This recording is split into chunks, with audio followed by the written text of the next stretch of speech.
Hai teman-teman semua, berjumpa kembali dengan kami berdua, Dokter Andri, dan Feby.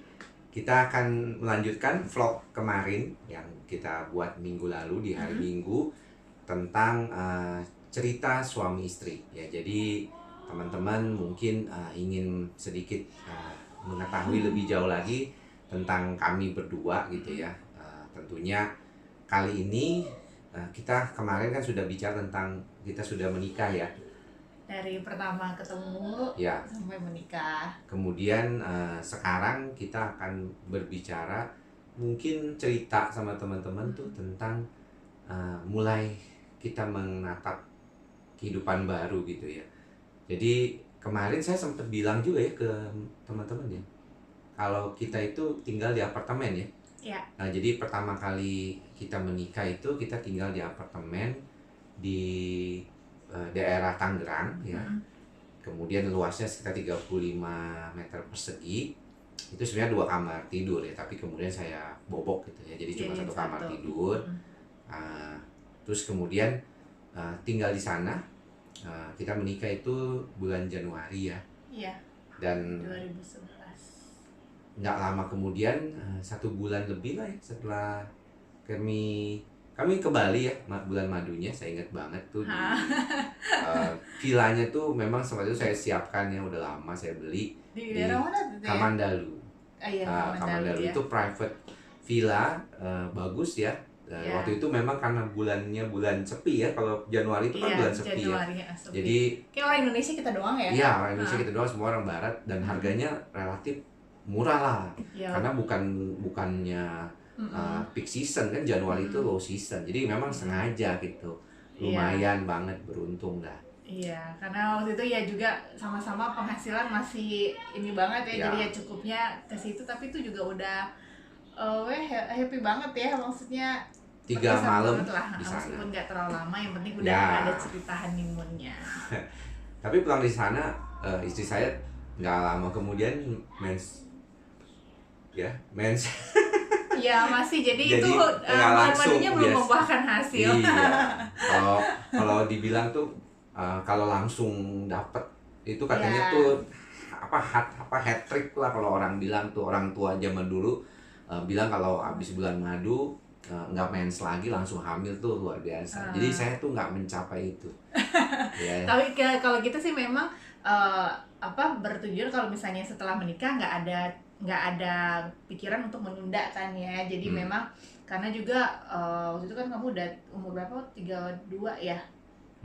Ya kan. Jadi saya juga udah 26 dan saya juga emang bercita-cita pengen punya anak tuh di umur 26 gitu.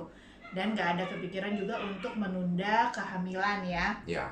Gitu. Jadi pengennya setelah nikah ya langsung hamil gitu. Tapi ternyata masih ada kosong satu bulan sih gitu. Udah termasuk cepat sih itu ya sebenarnya gitu. Dan yang mengagetkan adalah pada saat pemeriksaan yang kedua ya. Pemeriksaan yang pertama kan baru ketahuan udah lewat berapa hari gitu ya. Tes pack positif, nah terus ke dokter, oke gitu, ada nih gitu kan, ada kantongnya gitu ya. Nah terus pemeriksaan kedua itu biasanya di umur 11 minggu untuk lihat denyut jantung ya kan. Nah pas itu ya, pemeriksaan itu saya ke waktu itu saya ke dokter Mary, ke dokter saya di tempat saya bekerja. Waktu itu kan saya masih bekerja di salah satu rumah sakit swasta di Tangerang. Jadi ya ke sana gitu kan dokternya. Kaget banget ya waktu itu kamu ikut ya? Ikut ya. Saya menemani kok kalau misalnya. Setiap kali kontrol dia ikut. Saya selalu menemani gitu. Apalagi setelah kontrol kedua itu, di mana kita waktu itu kayaknya dokter Mary-nya itu USG untuk mencari denyut jantung.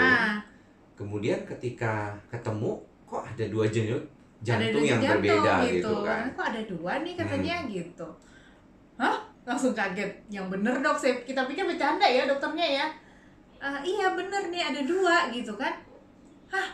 Bener gitu. Nah terus dan ternyata ya emang bener gitu. Jadi ada 2 denyut jantung ya, it means babynya kembar. Betul. Gitu kan. Kembar 2 gitu. Dan itu bener-bener berita yang bikin kita kaget, surprise, campur aduk lah ya, Ya, gitu. tapi saya pertama kali memang mungkin saya orangnya tuh tipikalnya memang pemikir gitu ya. Jadi teman-teman, Memikir jauh ke depan. saya tuh mikirnya jauh ke depan gitu. Jadi kalau teman-teman ada yang bilang pasien-pasien gangguan kecemasan itu, kalau saya nggak bisa mengendalikan kecemasan saya, mungkin saya akan jadi pasien juga gitu sebenarnya. Tapi dengan berlatih, kemudian juga saya sering kali ungkapkan apa saja yang saya lakukan gitu ya untuk melatih itu.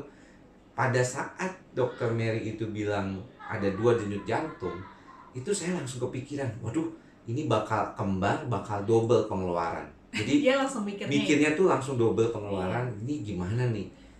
Karena kita tahu bahwa kalau kembar dengan kondisi saat itu rasanya apa bisa gitu ya. Jadi saya orang itu sangat sangat hati-hati tipikalnya. Jadi kalau saya sudah safe, baru saya berani gitu ya untuk lebih jauh lagi gitu. Jadi bukan tipikal yang ya udah pokoknya asal jalan aja gitu, nanti juga akan ada yang dibantu. Saya nggak begitu. Jadi kalau saya udah punya sesuatu, misalnya saya punya uang gitu ya, mau beli barang gitu ya, kalau kira-kira nih barangnya bisa kebeli sama saya nggak akan beli. Tapi kalau saya bilang oh ya saya yakin bisa beli gitu, baru saya beli gitu. Nah kalau kamu tuh gimana tuh waktu ketahuan anak kita katanya itu ada denyut jantungnya 2 itu? Waktu ketahuan itu yang satu di pikiran saya adalah karena kita orang medis ya, jadi tahu kalau misalnya kehamilan kembar itu adalah kehamilan yang lebih beresiko dibandingkan kehamilan anak tunggal gitu kan. Beda pikirnya ya. Jadi saya tuh mikirnya itu, waduh, ya udah jangan sampai ada apa-apa. Karena terus satu lagi yang bikin saya agak-agak parno itu karena teman saya yang satu kerja sama-sama gitu di situ, sebelumnya itu punya anak hamil, anak kembar, dan kurang bagus gitulah ceritanya. Intinya jadinya dua-dua babynya itu meninggal gitu. Dan itu yang bikin jadi saya parno gitu kan ya. Di satu sisi senang, di satu sisi khawatir juga gitu karena tahu nih kalau misalnya kehamilan gemeli atau kembar itu kan ya jauh lebih berisiko lah dibandingkan kehamilan tunggal gitu. Itu sih yang pertama. Terus ada yang lucu waktu saya kasih tahu mama saya ya. Waktu kasih tahu mama saya langsung, "Hah, benarnya itu benar ya kembar?" "Iya." "Emang kenapa, Mami?" Kata mama saya, "Mami itu belum lama tuh mimpi punya cucu kembar gitu katanya." Dan kalau di kita di kampung nggak ada sama sekali yang kembar. Nggak ada, gennya nggak ada. Karena kalau kembar itu biasanya ada genetiknya ya. Iya, bisa ada genetik karena ini kan benar-benar murni ya, nggak ada pakai apa-apa gitu kan kita. Nah, kalau di saya memang ada orang tua saya punya sepupu itu kembar gitu. Dan jadi papa saya punya sepupu itu ada yang kembar. Ada fotonya tuh ya, ada. Pas ketemu. Dan kita pernah ketemu itu setelah anak-anak berusia berapa ya? Berapa? 3 tahun lebih ya. 4 tahunan itu di Gorontalo waktu itu kita ketemunya. Iya, jadi ada turunan mungkin dari situ meskipun agak jauh ya. Jadi kalau sepupu saya nggak ada yang kembar, saudara saya nggak ada, jadi agak jauh gitu. Tapi ya herannya itu mama saya bisa mimpi punya cucu kembar gitu, and then jadi kenyataan gitu ternyata. Nah tapi ada satu hal yang mungkin teman-teman juga perlu tahu gitu, bahwa ternyata memang kalau tadi istri saya bilang bahwa kehamilan kembar itu mempunyai dampak resiko gitu terhadap anak yang dikandungnya, tapi juga kepada ibu yang mengandungnya gitu. Dan itu memang termasuk menurut saya kehamilan yang cukup lumayan berat ya, karena istri masih tetap bekerja, tetapi gimana tuh saya ceritanya tuh kamu? Bagaimana kamu mulai merasakan nggak enak itu? Iya, jadi sejak waktu pertama sejak waktu ketahuan kembar itu 7 apa 8 minggu ding. Dan mulai nggak enak banget itu 11 minggu. Gitu kan. Nah 10 minggu, 11 minggu itu mulai nggak enak banget karena memang jadi hiperemesis gravidarum ya. Jadi mual muntahnya itu parah banget, saya sampai nggak bisa makan apa-apa. Jadi pengennya itu cuma makan yang seger-seger doang kayak es buah gitu loh. Nasi itu sama sekali nggak bisa makan gitu. Jadi pokoknya benar-benar nggak bisa makan sampai akhirnya kan aku sakit gitu ya di usia kandungan 11 minggu sampai harus masuk rumah sakit karena udah sakit juga terus nggak bisa makan gitu kan. Jadi harus sampai dirawat di rumah sakit. Setelah pulang pun itu yang memang masih hiperemesis itu, bayangkan hiperemesisnya biasanya orang-orang kan cuma sampai trimester pertama lah ya. Iya, mentok-mentok gitu 3 kan. 3 bulan pertama ya biasanya. Kalau saya itu sampai bulan kelima. sampai kehamilan bulan ke-5, setelah itu baru mulai enak makan. Jadi itu bayangin 1 sendok nasi aja yang segini saya bisa makan selama 2 jam baru habis 1 sendok nasi. Ingat banget gitu. Jadi ya itulah, makan sedikit langsung muntah. Jadi yang enak banget tuh waktu itu kan juga masih kerja ya di poli umum. Jadi kadang-kadang bilang perawat, tunggu pasien tunggu dulu, saya mau ke kamar mandi dulu, muntah dulu, baru balik lagi gitu kan. Periksa pasien lagi sampai akhirnya di satu itu tuh udah nggak kuat, saya minta ke bos saya atau ke manajer saya akhirnya nggak dikasih di poli lagi, tapi di bagian informasi medis waktu itu ya, yang lebih ringan lah, nggak harus periksa pasien gitu. Dan itu setelah bulan ke-5 mulai enak, nah mulai trimester ketiga ya, itu mulai bengkak. Jadi semuanya itu badan saya itu bengkak, mulai dari kaki. Biasanya kalau orang hamil kan wajah kaki bengkak gitu ya, tapi ini mulai dari kaki, betis, dan ternyata itu saya nggak nyadar itu satu badan itu tuh bengkak gitu. Jadi kalau misalnya kamu juga mungkin karena lihat hari-hari gitu ya, jadi mungkin nggak nyadar gitu ya. Tapi memang kelihatan banget, ada foto-fotonya kok ya. Itu kakinya banget. itu besar dan kelihatannya sampai harus membeli sandal ya, baru gitu untuk hanya beda 2 nomor kayaknya. Iya. Jadi bayangin waktu pas pertama sebelum hamil kan berat badan saya 50, terus waktu yang masa nggak bisa makan itu turun sampai 46. Jadi orang hamil bukannya naik berat badan tapi turun. Saya sampai turun sampai 46, terus akhirnya naik lagi sampai 70. Naik lagi sampai 70 kilo, dan terakhir tuh kayaknya beratnya sama air ya. Iya. Karena bengkak gitu kan. Nah, yang ini lagi adalah sampai di bulan ke-7 itu karena bengkak mungkin ya, dan saya kan badannya memang nggak terlalu besar, nggak terlalu tinggi. Itu tuh jadinya lutut tuh sakit. Jadi sakit banget buat diajak jalan. Saya ingat banget dulu udah sekitar masuk bulan ke-7 tuh teman-teman kerja saya di rumah sakit tuh pada bilang, aduh Dokter Evi nggak usah jalan deh, kayaknya duduk aja gitu. Kayak mereka kasihan kalau lihat saya jalan tuh susah gitu, karena ya emang sakit, udah berat banget gitu buat dibajaran, padahal masih usia kandungan 7 bulan ya. Besar nggak ya waktu itu ya? Aku lupa. Karena babynya sih nggak terlalu besar ya, karena tadi aja kan bilang ya. sempat turun ya. Kita naik itu sampai bingung apa makan. Katanya suruh makan es krim ya, tapi katanya. kok ini perasaan badan udah gede banget gitu ya. Dan ya itulah jadinya pas sampai, terus yang satu lagi tuh kita nggak nyadar adalah pas ya itu di bulan 7 itu kita nggak nyadar kalau trombosit saya itu turun ya. Jadi nah itu juga tuh teman-teman, jadi salah satu komplikasi yang saya alami pada saat hamil si kembar itu, jadi trombosit saya itu turun dan kita tuh nggak tahu. Ngehnya itu ya setelah tahu gitu ya, baru ngeh, oh ternyata nih saya tuh nggak ngeh kalau di muka saya itu mulai timbul bintik-bintik merah gitu ya, di paha itu ada bintik-bintik merah kayak orang demam berdarah ya. Kalau tahu kan demam berdarah. Nah itu kita nggak nyadar gitu. Nanti pada saat saya udah pecah ketuban tuh di usia 34 minggu ya, pas di 34 minggu kamu juga lagi ngajar gitu kan. Jadi sebenarnya kalau teman-teman pengen tahu lebih jauh itu mengapa trombositnya bisa turun, itu ada satu kondisi di dalam proses kehamilan itu, mungkin kan teman-temannya taunya tuh eklamsia ya. Pre-eklamsi, keracunan kehamilan orang awam bilangnya. Ada lagi satu lagi sebenarnya namanya HELLP syndrome. Ya, HELLP syndrome. Tapi sebenarnya nggak spesifik HELLP syndrome, karena kalau tidak salah tidak ada protein ya di dalam urin. Jadi selain trombosit yang turun, harusnya ada protein di dalam urin, di dalam air kencing itu diperiksa, nggak ada kalau kamu kan. Jadi intinya dibilang HELLP syndrome kok enggak gitu. Intinya mengarah ke sana, cuman mungkin nggak full kriteria saya memenuhi semuanya gitu. Cuman intinya tuh trombosit saya sih yang paling bermasalah, itu trombosit.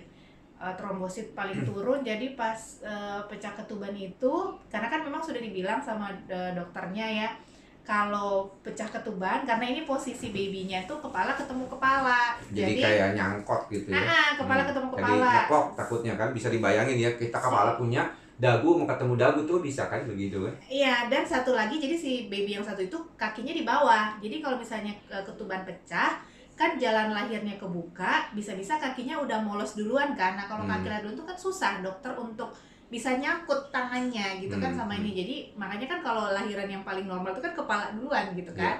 Jadi kalau kata dokter kalau ada amit-amit pecah ketuban duluan langsung segera ke rumah sakit gitu. Nah untung waktu itu kita udah tinggalnya di rumah kakak saya yang deket banget sama rumah sakit.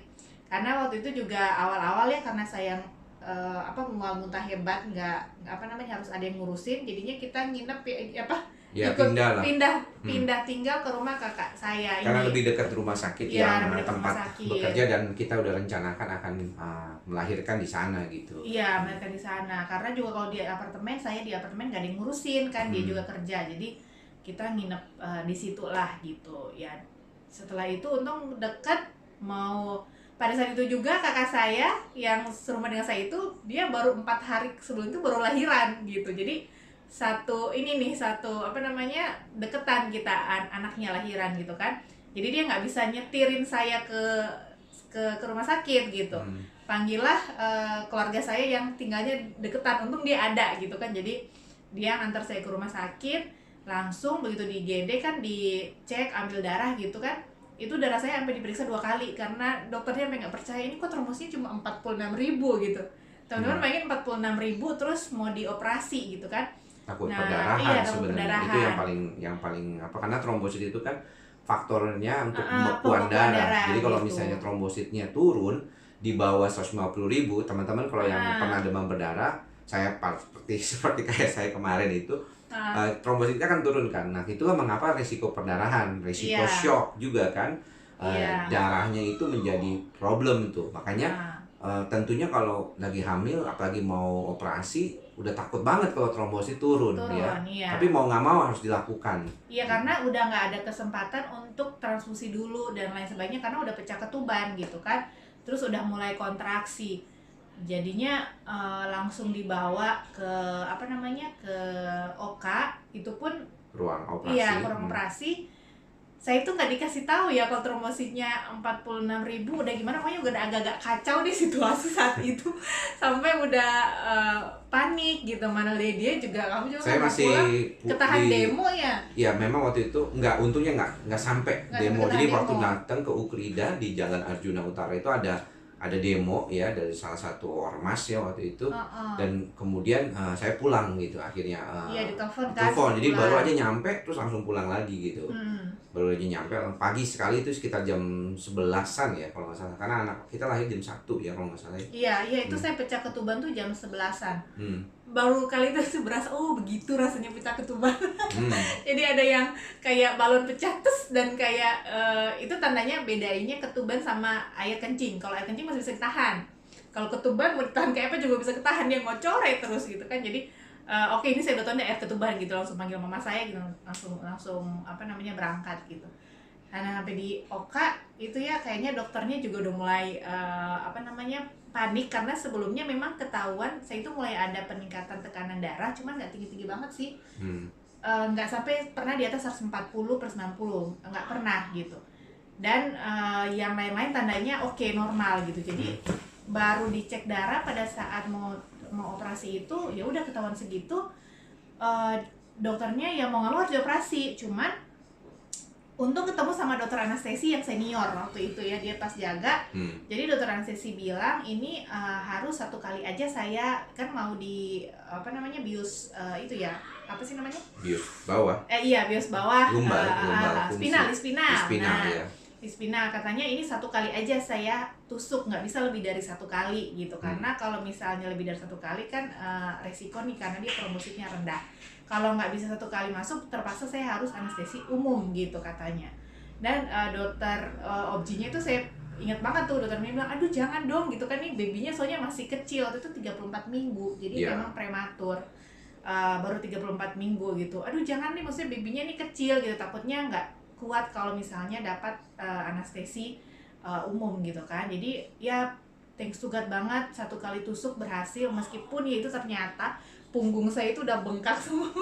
Dokternya apa bilang, ya ampun ini bengkak semua nih, mau ditusuk yang mana gitu. Untung dokternya jago gitu ya. Tapi dia udah memang berpengalaman. Jadi dia udah kayak blind juga, dia bisa lihat kali ya. Kayak gitu. Pasti ada garisnya kan, makanya kalau dokter Kenapa nggak heran ya teman-teman, pasti kalau mau cari dokter tuh yang senior ya kalau Iya, untuk iya. operasi, karena pastinya Beruntung banget sih tangannya itu. udah beda itu Iya, daripada dokter Franciscus waktu itu saya ingat banget. Hmm. Jadi udah dapat akhirnya udah lahir.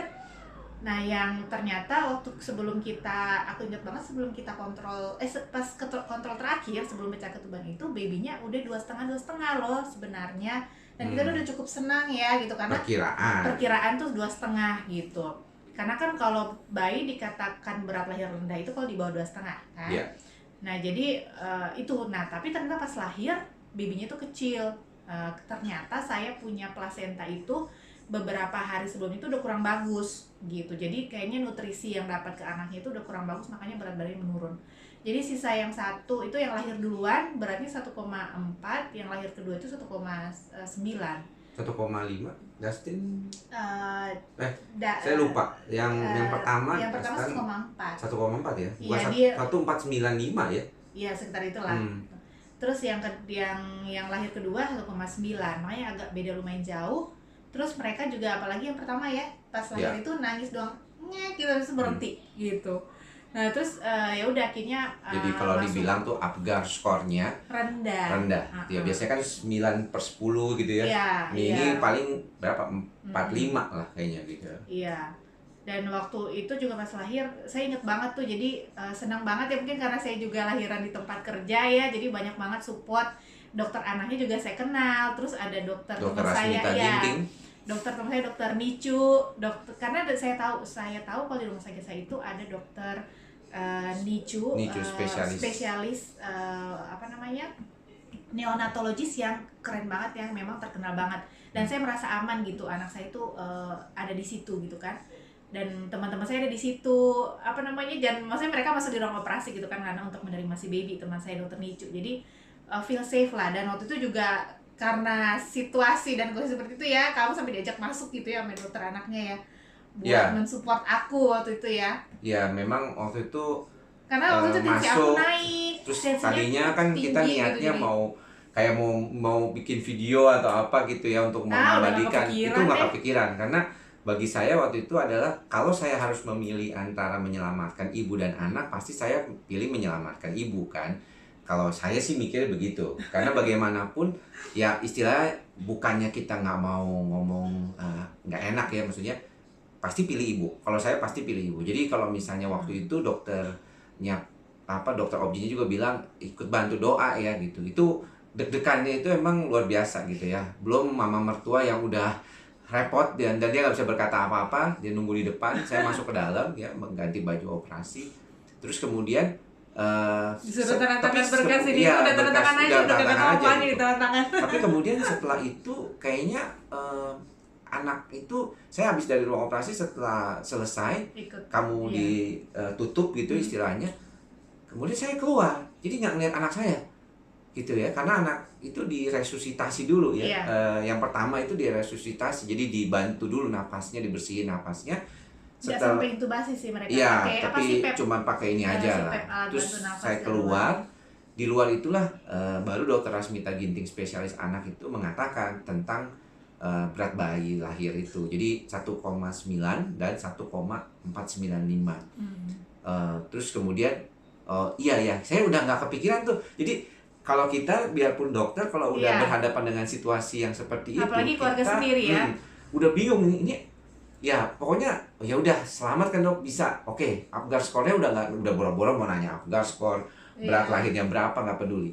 Cuman ketika dia di Nicu lah, baru saya merasa bayi orang lain itu kok besar amat ya, bayi saya kok kecil. Jadi ini yang salah siapa gitu. Terus kulitnya karena kecil ya keriput gitu ya, gitu. Tua, ya. Dan pasang alat bantu untuk berbagai gitu, dan sampai waktu itu saya ingat banget kita menggunakan sistem yang kanguru itu ya. Jadi untuk dihangatkan.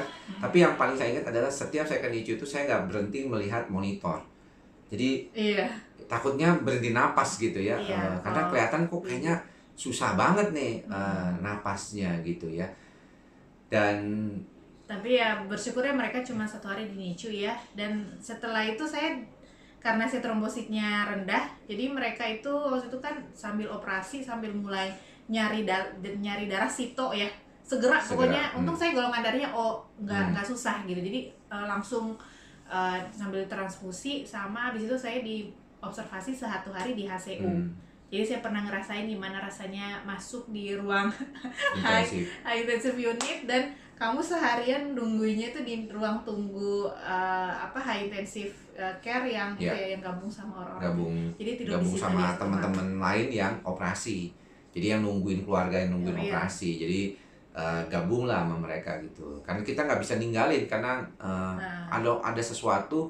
Belum saya dipanggil sama dokter perinatologinya gitu ya, yang ngurusin bayinya, mereka mau ngobrolin tentang anak ini nanti gimana refleks dan segala macamnya gitu. Jadi benar-benar suasananya menegangkan gitu ya. Dan benar-benar dan nanti kita akan ceritakan ya di episode selanjutnya bahwa anak kita ini nggak bisa pulang bareng kita.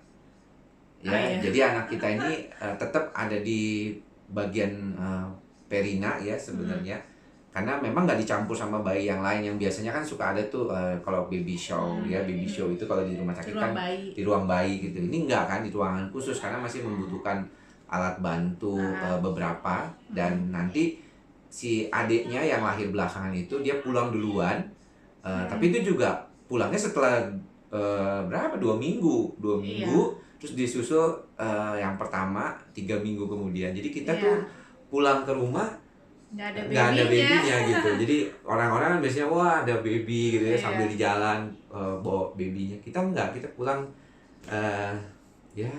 berdua aja gitu. Dan nanti kita akan cerita ya, ada saat dimana istri saya menangis gitu, kangen dengan anak di rumah sakit gitu ya. Dan saya juga bingung berkata apa-apa. Jadi nggak heran kalau kita ketemu sama orang yang mengalami masalah suasana perasaan saat itu, kadang-kadang kita sendiri bingung mau ngomong apa nih enaknya ya. Dan saya cuma memilih diam gitu ya. Jadi nggak menyemangati, karena saya juga merasakan kita bukannya lagi begitu gitu. Kita menerima kenyataan itu, tapi kita tidak berupaya untuk meniadakannya. Maksudnya kita sadari benar-benar bahwa ya betul, ini sedang kita jalani, dan kita mencoba untuk menerimanya gitu apa adanya. Karena kalau enggak kita akan jadi stres sendiri kan. Karena wah itu banyak banget hal yang bisa diceritakan, tapi mengingat waktu ya saya kira ini udah terlalu panjang juga omongan kita. Mudah-mudahan nanti kita lanjutkan di minggu kedepannya lagi tentang bagaimana kita pulang ke rumah tanpa si anak itu ya. Jadi kita masih terus bolak-balik, saya nganterin susu gitu ya, air ASI-nya gitu. Walaupun si anak ini mau nggak mau tetap harus makan susu dari luar ya, dari formula, susu formulanya campur. Karena waktu itu dokter anaknya juga sudah bilang kita nggak bisa nih ya, bapak misalnya mau eksklusif pun tidak bisa ya, Dri ya, dia karena kenal sama saya panggilnya Dri gitu ya, sama Feby waktu itu juga bilang kayaknya ya, kayak nggak bisa nih kita maksain. Kadang-kadang kan ada yang saya udah memimpikan sih akan harus memberikan ASI eksklusif kan. Pasti setiap ibu tuh punya, nggak tahu ya, kalau itu punya mimpi sih bisa kasih ASI eksklusif buat anak saya gitu. Ya, tapi kenyataannya memang tidak bisa. Ya kita terima lah ya, karena bagaimanapun itu untuk kepentingan sama, kepentingan anak, kepentingan ibunya juga gitu. Jadi kadang-kadang saya berharap bahwa fleksibilitas kita atau kemampuan daya fleksibilitas kita tuh juga ada gitu ya, nggak pokoknya gue maunya aksi eksklusif apapun yang terjadi gitu. Nggak begitu ya. Kami kita juga percaya dengan apa yang disarankan oleh yang ahlinya gitu kan, karena kita kan bukan ahlinya. Betul. Dokter anak bilang begitu, dokter perinatologinya juga bilang begitu. Jangan memaksakan, karena anak ini butuh banget nutrisi. Kalau kita memaksakan dari ASI saja mungkin nggak cukup. Jadi saya pikir ya udah kita terima saran itu, dan akhirnya ya baik ya gitu ya. Oke, teman-teman, nanti kita akan lanjutkan lagi minggu depan cerita kita ini. Mudah-mudahan ada yang bisa diambil manfaat dari sharing kita ini. Dan buat teman-teman, tetaplah jaga kesehatan jiwa dan raga agar tetap semangat di dalam kehidupan kita sehari-hari. Sampai bertemu lagi minggu depan. Bye-bye.